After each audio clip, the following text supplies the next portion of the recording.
இன்னைக்கு செவ்வாய், அதனால முருகருக்கு விளக்கேத்த போறோம். 5 வாரம் கம்ப்ளீட் ஆயிடுச்சு. இது 6வது வாரம். பாப்பாவை ஸ்கூலுக்கு அனுப்புறதுனால காலையில என்னால விளக்கேத்த முடியல.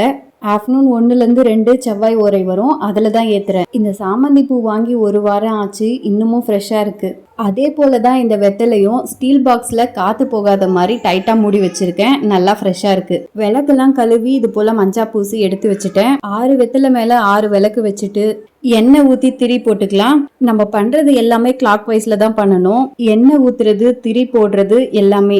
நான் தேசமங்கையர்கரசி அவங்களோட வீடியோல பார்த்திருந்தேன். முருகருக்கு சிவப்பு நிறத்துல பூ போட்டா பிடிக்கும்னு. அப்பத்துல இருந்து எனக்கு ஈஸியா கிடைக்கிறது இந்த ரெட் ரோஸ். அதனால ரெட் ரோஸ் தான் வைப்பேன். இந்த நிறம் தான் வைக்கணும்னு இல்ல, எந்த கலர் பூ இருக்கோ அதை வச்சுக்கலாம். பூஜை ரூம், வாசல் எல்லாத்துக்கும் பூ வச்சுட்டு தீபமும் கிளாக் வைஸ்ல தான் ஏத்த போறேன். நட்சத்திர கோலம் போட்டா சாரா வானா பாவா. நீங்க எங்க ஸ்டார்ட் பண்ணி எங்க முடிப்பீங்களோ அதே இடத்துல தீபம் ஏத்த ஸ்டார்ட் பண்ணி முடிக்கணும். ஃபைனலா ஆராதனை காட்டியாச்சு.